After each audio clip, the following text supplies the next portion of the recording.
Iran অভিমুখে ছুটা মার্কিন বিমানবাহী রণতরী US Abraham লিঙ্কনের জন্য কি ত্রাস হয়ে দেখা দিবে ইরানের তৈরি হাইপারসনিক ক্ষেপণাস্ত্র?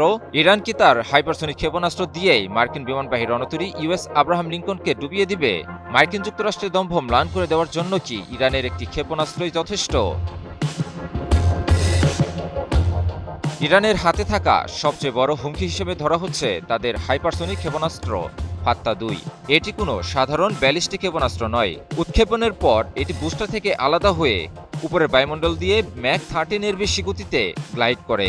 এর সবচেয়ে ভয়ঙ্কর দিক হল এই ক্ষেপণাস্ত্র মাঝ আকাশেই দিক ও গতি বদলাতে পারে, যা প্রতিরক্ষা ব্যবস্থার জন্য এক দুঃস্বপ্ন হয়ে দেখা দিতে পারে। এই গতিতে চলার সময় ক্ষেপণাস্ত্রটি চারপাশে তৈরি করে একটি অতি উত্তপ্ত প্লাজমা স্তর। এই প্লাজমা রাডারের রেডিও তরঙ্গ শোষণ করে ফেলে, ফলে কিছু সময়ের জন্য জাহাজের রাডার কার্যত অন্ধ হয়ে যেতে পারে। অর্থাৎ আক্রমণ শনাক্ত করার সময় কয়েক মিনিট থেকে নেমে আসে মাত্র কয়েক সেকেন্ডে।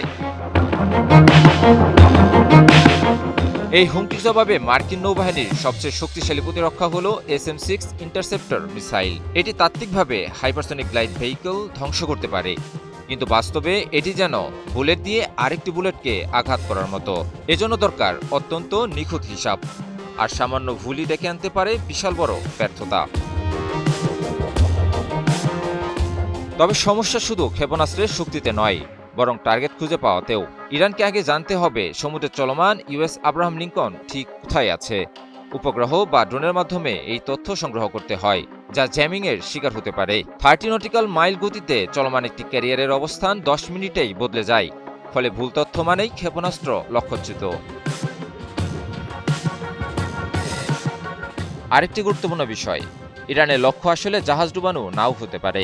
একটিমাত্র অপারমাণবিক হাইপারসনিক ক্ষেপণাস্ত্র দিয়ে বিশাল নিমিট শ্রেণীর ক্যারিয়ার ডুবিয়ে দেওয়া প্রায় অসম্ভব। কিন্তু যদি ক্ষেপণাস্ত্রটি ফ্লাইট ডেকে আঘাত হানে, তাহলে সেটি হতে পারে একটি মিশন কিল। অর্থাৎ জাহাজ ভাসবে ঠিকই, কিন্তু রানওয়ে ধ্বংস হয়ে গেলে যুদ্ধবিমান আর উড্ডয়ন করতে পারবে না। এতে করে কার্যত যুদ্ধের বাইরে চলে যাবে ক্যারিয়ারটি। এখানেই আসে ইলেকট্রনিক যুদ্ধ। আঘাতের আগেই ইউএস আব্রাহাম লিঙ্কন ব্যবহার করতে পারে তার অত্যাধুনিক sweep block 3 electronic warfare system. এই ব্যবস্থা ক্ষেপণাস্ত্রের সেন্সর ও গাইডেন্স সিস্টেমকে জ্যাম বা বিভ্রান্ত করতে পারে, ফলে ক্ষেপণাস্ত্র লক্ষ্য থেকে মাইলখানেক দূরে সমুদ্রে পড়ে যেতে পারে, একটি গুলিও ছোড়া ছাড়াই। সবশেষে আসল সত্যটি হল, একটি ক্ষেপণাস্ত্র নয়, বরং একসাথে বহু ক্ষেপণাস্ত্রের ঝাঁকি সবচেয়ে বড় হুমকি। গত বছর ইরান সেটি প্রমাণ করে দেখিয়েছে। ইরান প্রথমে স্বল্পমাত্রার ড্রোন এবং মিসাইল নিক্ষেপ করে শত্রুপক্ষের প্রতিরক্ষা ব্যবস্থাকে বিভ্রান্ত করে দেয়, এবং এর মধ্যে শক্তিশালী ব্যালিস্টিক ও হাইপারসনিক ক্ষেপণাস্ত্র নিক্ষেপ করে, যা লক্ষ্যবস্তুতে নির্ভুলভাবে আঘাত আনে। যদি ইরান এবারও একই কৌশল গ্রহণ করে এবং একই সময়ে ডজনখানেক ব্যালিস্টিক ও হাইপারসনিক ক্ষেপণাস্ত্র ছড়ে, তাহলে প্রতিরক্ষা ব্যবস্থা চাপের মুখে পড়বে। কারণ ক্যারিয়ারের প্রতিরক্ষামূলক ক্ষেপণাস্ত্র সীমিত, আর সেখানেই বদলে যেতে পারে পুরো অঙ্ক। কি বুঝলেন ভাই? অনলি জেডাই চাই। সুতরাং ইরান ইউএসএস আব্রাহাম লিঙ্কনকে ডুবিয়ে না দিলেও তারা এটিকে অচল করে দিতেই পারবে। সেই সম্ভাবনাই এখন যুক্তরাষ্ট্র ও তার মিত্রদের ঘুম কেড়ে নেওয়ার জন্য যথেষ্ট।